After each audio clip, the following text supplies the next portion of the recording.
agressions sont extrêmement violentes, là, depuis des heures et des heures. Là, il est possible que ça vienne de là, qu'il y ait un truc pulsé, là, dans ce garage. Ça fait longtemps que je le vois pas allumé. Je m'en suis aperçue, bon, cette nuit, vers les, je sais pas, 1 heure. Après, ça, j'ai filmé un peu, ça s'est éteint. Voilà. On dirait qu'il y a un truc. Voilà, c'est spectaculaire, hein. C'est pas moi qui zoome, je bouge pas. Alors, pour agresser une cible, il faut une grosse source d'électricité. Ils se servent également, ces crapules, par exemple, des appareils ménagers de la cible. Hein, je sais pas, un frigo qui va marcher à fond, alors que là, par exemple, il fait frais, la porte de ma cuisine est ouverte. Et souvent, le frigo marche à fond. Bon, c'est pas le cas maintenant, hein, mais c'est peut-être remplacé par ceci.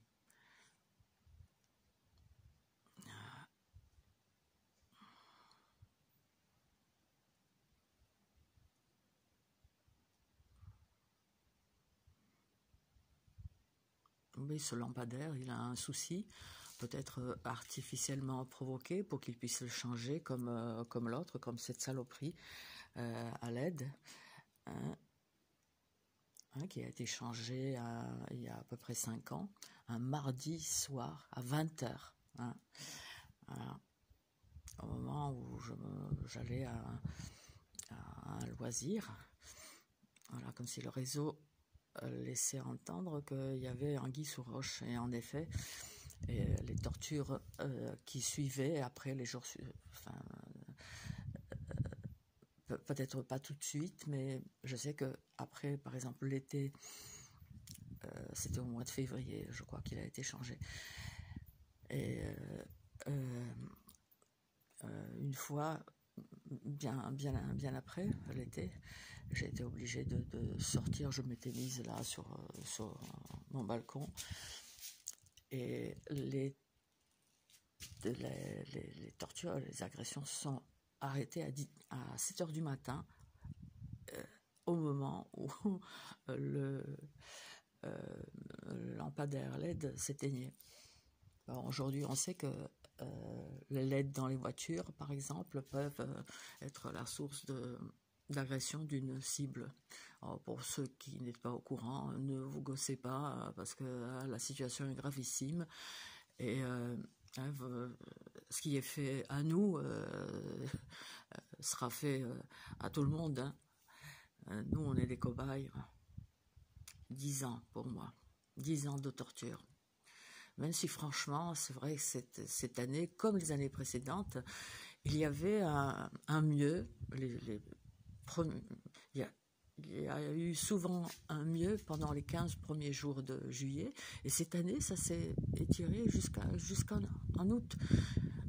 Et ça veut dire quoi? Ça veut dire que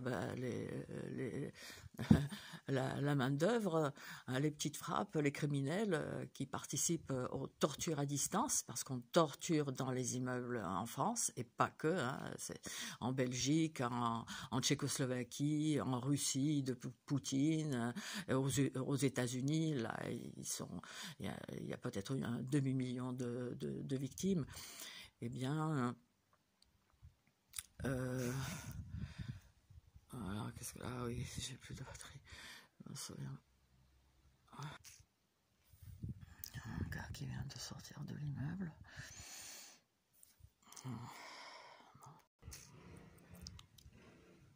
Une moto qui démarre. Bon, il est 4h30, c'est vrai, il y a des gens qui se lèvent tôt pour aller travailler. Et ouais, je me souviens plus ce que je disais là, je voulais dire quelque chose. Oui, à propos de ce lampadaire, donc, qui s'éteint, qui s'allume, ça fait, je sais pas, 1 an que ça dure. Voilà, pour que tout le monde s'en aperçoive, donc, pour qu'ils puissent le changer. Ah, tiens, ça s'est éteint, là, le garage. Et donc, les lampadaires LED peuvent être la source d'agression d'une cible pucée, notamment. Mais ils n'ont même pas besoin de ça, hein, de pucer les gens pour agresser. Oh, il y a un creux dans la douleur. Non, je n'ai pas vu de moto sortir. Hein. J'avais entendu un moteur de moto donc dans les garages. Voilà, donc il s'agit du harcèlement électromagnétique. Hein. Et ici, attestation d'un médecin, attestation médicale de l'existence du phénomène de harcèlement en réseau et de l'existence des armes à énergie dirigée par lesquelles on peut torturer à distance, mais pas que. Hein. Il y a plein de dispositifs, d'autres dispositifs. Voilà, je ne sais pas si j'ai assez de place sur ma... Voilà, vous pouvez zoomer. Donc, une attestation du docteur Yves Couvreur, hein, qui a créé une chaîne, les armes à énergie dirigée contre nous tous. Alors, bon, j'essaie de le lire. Je sous-signais docteur en médecine, certifie de l'existence du phénomène dit de harcèlement en réseau, consistant en un harcèlement par des individus en groupe, à domicile, en rue, au travail. Ce harcèlement est très souvent doublé ou suivi par un harcèlement par arme à énergie dirigée de nature électromagnétique ou sonique ou de nature encore indéterminée dans l'état actuel de la science classique. L'existence du harcèlement en réseau est très largement documentée.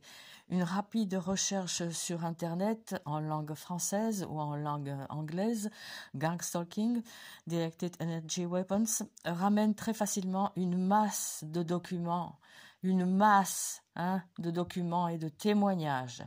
Il est à noter que parmi les documents, on retrouve plus d'une centaine de brevets afférents à la mise en place d'armes à énergie dirigée et d'armes de contrôle mental à distance, ainsi que le ciblage temporel et spatial précis des victimes. Il ne m'appartient pas de donner ici les raisons du ciblage, dit Dr Yves Couvreur, du ciblage des individus, mais il est tout à fait évident qu'il s'agit là d'expérimentations qui ont pour vocation finale d'atteindre l'entièreté de la population. C'est en cours. Hein. En conséquence, les individus se plaignant de harcèlement en réseau et d'attaques électromagnétiques ne doivent pas être considérés d'emblée comme relevant de la psychiatrie.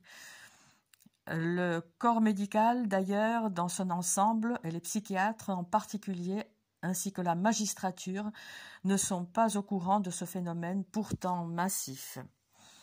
Donc, fait le 4 juin 2024 à Rixensart, voilà, Dr Yves Couvreur, président de l'ASBL, Hippocrate Belgium. Voilà. Ce document peut être librement utilisé et il est loisible de me contacter par email, donc dit Dr Yves Couvreur, et on l'en remercie.